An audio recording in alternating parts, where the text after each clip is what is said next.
Yeah, some of the producers in the book. Now you sort of picked. We mentioned obviously Anton van Klapper and Lucy Margot. What inspired your choice of inclusion? I mean, you've got Radford, Koleski, Samuels Gorge, Gioconda, Clonakilla, Joseph Cromie. Pretty sexy, not brands, pretty sexy makers of wine, growers of wine. I tried to imagine if I had any kind of business ability at all, then I would like to set up a wine bar. I'd love to have a little bar. You know, we'd probably all. Anybody who gets into wine eventually thinks to themselves, "Oh, I'd love a little vineyard, just a little patch of vines. We're not too big, nothing commercial."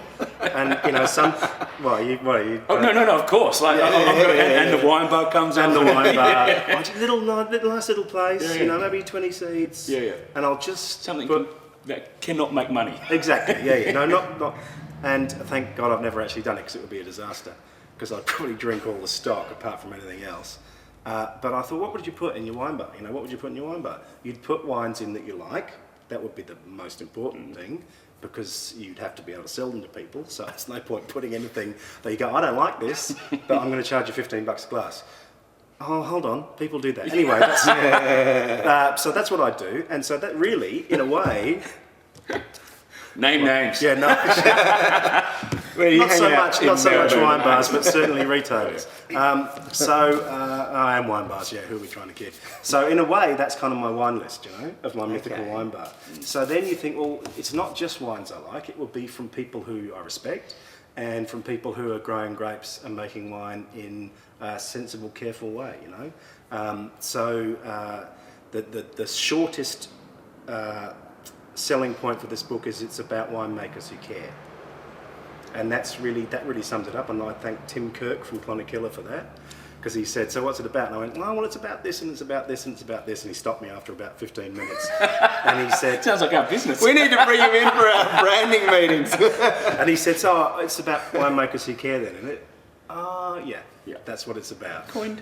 And so that's Didn't what quite it's call about. it that. That would have been a bit sad if Winemakers you who called it care. Yeah, that would have been a bit... Little holding hands. Yeah, well, there you go. Yeah, Yes, a little bit holding hands. So that's what it's about. So, but fundamentally, it's about wines that I really enjoy drinking. You know, because ever since I've been writing about wine, which is close to 20 years, it's always been exactly the same as when I was working in a bottle shop. You know, and really getting into wine, and the bit you enjoyed most when you work in selling wine is when you recognise somebody's looking at the top shelf, not just the, you know, not another case of New Zealand Sauvignon Blanc. They're actually looking at the smart wine, and you kind of sidle up to them and you say, I had that the other night, and they look at you and they go, oh yeah, and you go, it's fantastic, you know, and you talk, and you engage in conversation, and that's what you're doing. That's what I do in my writing, and so it's about sharing that kind of, you know, discovery as well. You know, wine nerds, that's why they've all hopped onto the internet ever since the internet was in its infancy and back in the mid-90s. Bloody wine nerds. The wine nerds, they've been all over the internet, on Twitter, because it's all about, hey guys, I had this the other night and you should get onto it because it's fabulous, you know. And that's really, it's not much more profound than that, apart from all the spirituality and the moon and stuff. So it's not, yeah, anyway. Well, not spirituality and the moon, but you do talk a little bit about climate change as well. Yep. Which is, you know, and you do say, look, it's not new news anymore. It certainly isn't new news anymore. We're not breaking any headlines here, but surprisingly, you don't feel like much is being done about what's happening in the wine industry. A few questions from your chats with people. Is everybody accepting that, okay, this is happening, it's real and it's inevitable? Are they taking action? What are they doing about it? Yes, most people. You'd be very unlikely to come across anybody in Australian wine who will say to you climate change is a crock of shit. Very, very few people. Most because, and this has always been frustrating to me, every time you read how the skeptics and the denialists have kind of hijacked the argument, you just want to say, well, just go and spend a bit of time in the vineyard during vintage. Go on. And talk to the people who are picking the grapes and tell them how, and ask them how much earlier things have been picked over the last, not just the last few years of really hot years, but the last 15 years or more, and the patterns have changed. Now we're back this year to a slightly later season because it's been so wet in a lot of parts of southeastern Australia, not in WA. But there's no doubt in my mind, from talking to the scientists who are involved in the climate change research as it applies to the wine industry, as well as the growers, that there is an underlying trend of change. How are they responding? I think the clever ones, and there again, it's about focusing on the ones who are responding, are thinking about just managing their risk. If things are changing the way we think it is, the ripening patterns are going to change, and we've got to maybe just plant a few different varieties. Not change from Chardonnay to Vermentino completely overnight. That would be crazy. But let's plant some Vermentino, see how it goes, because it's more heat tolerant, more drought tolerant than Chardonnay is, and still produces a light, fresh, crisp, dry white wine that people are going to want to drink. That is lovely with seafood, and you can grow it and make it fairly cheaply. So there's a lot of people who are doing some really interesting things, and again, they're the ones that I want to write about, because you can't just put your head in the sand and hope it's all going to go. Oh, it rained last week, climate change, it's over. Fantastic. Look, floods, the Murray's reaching the sea again, climate change doesn't exist, And having said that though, then you've got this Murray-Darling Basin Authority report, which is basically indicating that the kind of water allocations that people have had, particularly on the river over the last 3 years, is the new normal. And everybody's up in arms about that. And then you turn around and you say, hold on a minute, under these incredibly reduced water allocations, you still managed to grow quite a lot of grapes. In fact, you still grew too many. You still grew 12,000 hectares wasn't picked this year or something in 2010. So how come you're panicking about it? Because if we're still producing too much grapes on a fraction of the water, well then surely a fraction of the water is probably a good thing, isn't it? For a more sustainable future? I don't know. I mean, I'm not one of those people who is trying to grow grapes in these conditions, and I'm fully aware that there are people who are suffering very badly in the conditions of the last few years. And I say that, it's not like I'm avoiding that issue in the book entirely and saying it's all going to be wonderful when we plant these alternative varieties and grow them biodynamically. But it is possible, and we should at least be looking at it.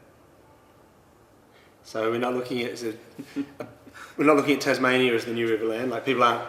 No, but this is moving. No, but they are. I mean, Brown Brothers recently bought the Tamar Ridge wine business from Guns, the forestry company, and that I thought, oh bugger, because you write a book and you send it off to the publishers, and it gets sent to China where it's it looks like it's printed, it's actually hand drawn by Chinese orphans. Anyway,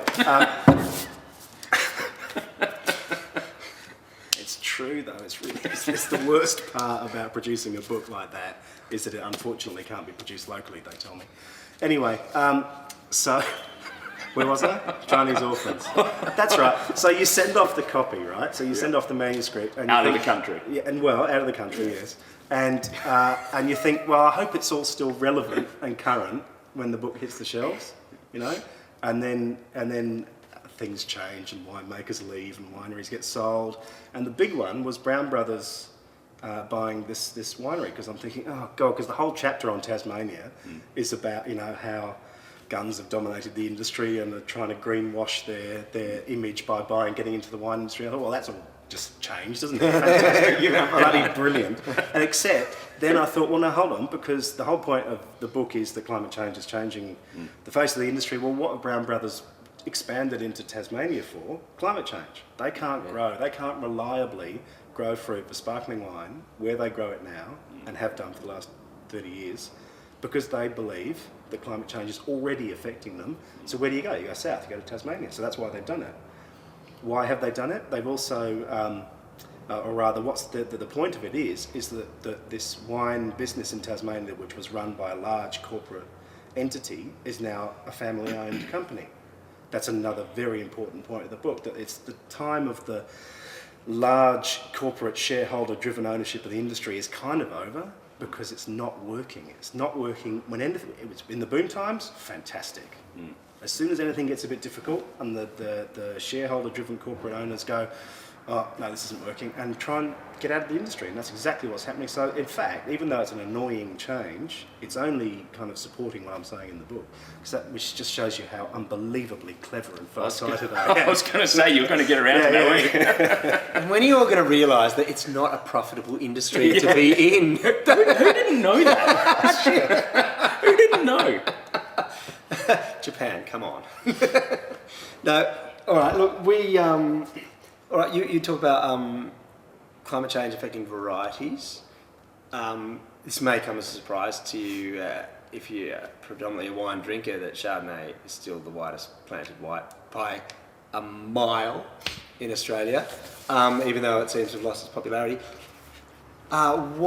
Give some insights into, is that going to change? You're right that Chardonnay excites you, modern Chardonnay certainly excites us, doesn't it? But a tiny portion of what's being grown. You're talking cool climates. Yeah, most of that Chardonnay's in the And it's all $30 plus, let's be honest. The good stuff. Really exciting. Well, not just the good stuff, but the stuff that's really making a change. What about the other 29,000 hectares of Chardonnay? There's always going to be room for making a comeback? Yeah, no, it's already made a comeback. I mean, Chardonnay never went away. I reckon Chardonnay is absolutely one of the most exciting varieties going at the moment, and mostly in the cooler climates where it's being made into these fabulous minerally, more austere. Some of them a little bit too hard and mean. I reckon they're winemaker wines. Completely agree with you. Some of them. We were just talking about that the other day. Yeah. But when they're good, they're fantastic, and they're so much better than the Chardonnays from 10 years ago. Now there's vine age, the vine's getting older, all those things. It's a great variety. I'm not knocking that, and it'll always be premier and probably the most important variety. But that's not to say that there's thousands of great varieties around the world. There's 150 or so that we grow commercially in Australia, or are grown commercially in Australia. Why just limit yourself to? It's like listening to the same music all the time. Why would you do that? Because that's just boring. Like, not only just listening to the same type of music, but the same album over and over again is like just drinking Chardonnay. You might have a different experience with different songs and everything. Nobody does that, do they? You don't do that, do you? No, well, we certainly don't. No, I mean, who does? So I just think there's a lot to be said for diversity. You would think that, maybe some of these varieties are a bit out there, but if you think about Pinot Gris, only in the last 10 years, Pinot Gris, Pinot Grigio, which you can now buy in cask, which means it's mainstream, is now the 5th or 6th most widely planted white grape in Australia in the last 10 years. Now, if that can happen in a very short amount of time, I reckon there's some other varieties out there that could be I think Tempranillo, the Spanish red grape, is going to be, I reckon, the second most important red grape in Australia after Shiraz in the next 10 years. That's a big call. Maybe it's a big call. Nice. Don't back off now, Max. 15. Can I say 15? You heard it first. Yeah. We'll accept 15. Because it's just so, it produces really attractive wine that people really want to drink. Yeah, it's not hard. It's got a soft kind of edge to it, but it's enough tannin in there to cope with a nice bit of chorizo or whatever. Some morcilla, the black pudding, and eggs on fried bread for breakfast, and a glass of Tempranillo. Look, it goes pretty well with a steak too. And a lamb chop. Let's be honest. Sardines. Really? In fact, sardines and red wines are really interesting. Get into it. Well, I was having anchovies the other day at a Spanish tapas bar, and I switched from my glass of Tempranillo because it wasn't working for me, to a beer. Yeah. I went through all the wines on the list, and I thought, oh, did you? It's not going to work. That's quite good. Oh, no, I didn't drink. No. I scanned the list, and I went, fuck, I'm going to have to go with beer. But you reckon with tomatoey olives, that kind of good. Yeah. Sardines, like I had some sardines the other day, and they got really crispy, and it was like lamb. When you get the outside of a nice roast leg of lamb, it goes with that kind of really rich, crispy, crusty. Yeah. I slightly over grill a sardine, and it goes a bit like that with a nice. Anyway, we're off the topic. No, we're good. I'm hungry. It's just lunchtime. Whip us up some grilled sardines, will you? Ollie. Yeah. Anyway, so Tempranillo grows. It grows really well in cool climates, hot climates. In Spain, it's grown everywhere from up in the higher parts of the Ribera del Duero right down into the plains of La Mancha. It's a no-brainer, and it doesn't need as much water as a lot of the other varieties, and it can cope with the heat. Like, you taste some of those Tempranillos that came out of places like McLaren Vale in 2008, you know, when they had that, what did you have, 15 days over 35 or something like that? I was standing on top of tanks during that. Insane weather, right? Yeah. And so people were picking Tempranillo, like Shiraz in that weather, just shrivels up to little prunes, right? And doesn't taste like anything except overcooked fruit. Doesn't taste like Shiraz anymore. Could be anything. Tempranillo, all the leaves had dropped off the vine, and the grapes were coming in with low acid and high sugars, and on paper looked terrible. And the people made wine out of them, and they still tasted like Tempranillo. Like, it retains its lovely, you know, Tempranillo just tastes like your mental picture of full-bodied red wine. You know, it doesn't taste of black currants, it doesn't taste of black pepper or any of those lovely tasting descriptors we use. It just tastes like red wine. Does that sound, I mean, yeah, and I reckon that's why people love it, because they don't have to work too hard to understand it, which, you know, very often people don't want to work too hard. It just delivers. Oh, it's a glass of nice dark looking red wine. Well, that tastes like red wine, I'll have another one. Put some more sardines on the grill. I'll never live that down. No, but sardines, I'm into sardines at the moment. Apparently, we get that.